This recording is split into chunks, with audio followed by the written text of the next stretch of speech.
Je suis précisément avec Paul Vannier, député La France Insoumise du Val d'Oise. Bonjour Paul Vannier. Bonjour. Il y a quelques instants, BFM TV révélait le message adressé par Michel Barnier au ministre de son gouvernement, à qui il a confirmé, tout comme il avait confirmé au président de groupe du socle commun, qu'il engageait la responsabilité du gouvernement dès cet après-midi. Je vais le faire cet après-midi, écrit-il, après avoir cherché jusqu'au bout des compromis dans un esprit de dialogue. Le Premier ministre qui cherche des compromis, qui revient sur la taxe sur les électricités, vous le demandiez, sur le déremboursement de médicaments, vous le demandiez. Est-ce que vous vous dites finalement, il s'adresse aussi un peu à nous? Est-ce que pour vous, le message est clair? Il s'adresse qu'à Marine Le Pen et donc ce sera une censure. En tout cas, il ne s'adresse pas aux Français. Il dépose un amendement, le Premier ministre, là, à l'instant, avec 700 millions d'euros de coupes supplémentaires dans le budget de la sécurité sociale. Donc, définitivement, son budget est antisocial. Il est mauvais pour les Français. Et donc, il utilise le 49.3, il est obligé, contraint de le faire désormais. Nous allons nous présenter une motion de censure, la voter et je le crois faire tomber ce gouvernement parce que la politique qu'il mène depuis quelques mois, à peine quelques mois, elle va dans le sens contraire de l'aspiration des Français. C'est un gouvernement illégitime qui ne correspond pas à ce qu'il faudrait aujourd'hui faire pour relever les grands défis sociaux, écologiques, géopolitiques du pays. Donc il faut le faire tomber. Et le faire tomber, c'est la première étape, je dirais, la chute du gouvernement Barnier. Aujourd'hui, mercredi, si la motion de censure est votée mercredi, elle pose déjà la question du départ d'Emmanuel Macron, du président de la République, parce que c'est lui, au fond, le verrou qui domine la scène. Le problème aujourd'hui, il est à l'Élysée et vous le savez, nous avons engagé pour résoudre cette difficulté une procédure de destitution. Vous allez peut-être un peu vite en besogne, Paul Vannier. Je vous propose qu'on aille graduellement. Je vais au bout de ce qui se présente devant le pays. Il y a d'abord le texte de cet après-midi, projet de loi de financement de la sécurité sociale, le texte issu du compromis entre députés et sénateurs, amendé par le gouvernement lui-même.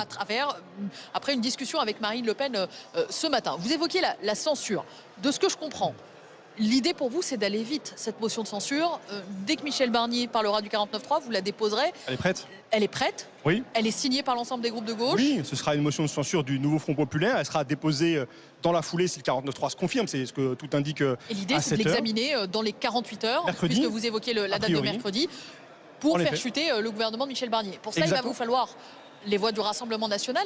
C'est Marine Le Pen aujourd'hui qui est au centre de toutes les attentions, celle de Michel Barnier, mais aussi de les vôtres. Vous ne pouvez pas faire chuter Michel Barnier sans elle. Elle est au centre de toutes ses propres hésitations. Manifestement, Marine Le Pen, on ne sait plus exactement sur quel pied elle danse. Elle annonce vouloir faire chuter le gouvernement le matin, puis elle négocie l'après-midi, et puis elle révise son propos à mesure que les heures passent, que dans la coulisse, des discussions ont lieu. Donc nous verrons, quoi qu'il en soit, les députés, ils ont des comptes à rendre devant leurs électrices et leurs électeurs. Et mercredi, oui, grâce au nouveau Front populaire, grâce à la France Insoumise, ils auront l'occasion de se prononcer pour ou non faire chuter le gouvernement. Vous savez que c'est un vote. Si elle ne vote pas en faveur de votre motion de censure, ça voudra dire quoi? Quelle est dans la conclusion vous en majorité tirez?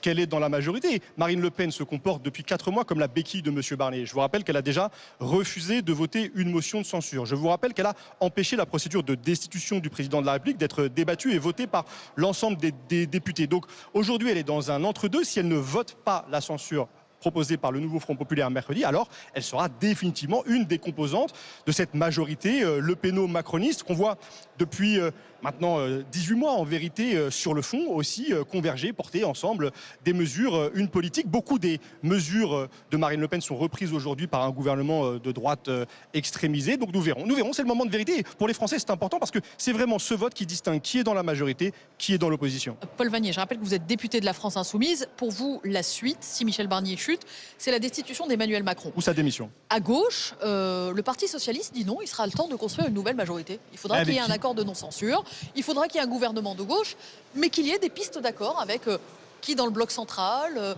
qui parmi les autres groupes parlementaires accepterait de ne pas censurer un gouvernement. Est-ce que ce chemin-là existe pour vous? Est-ce que vous dites que ce sera sans nous?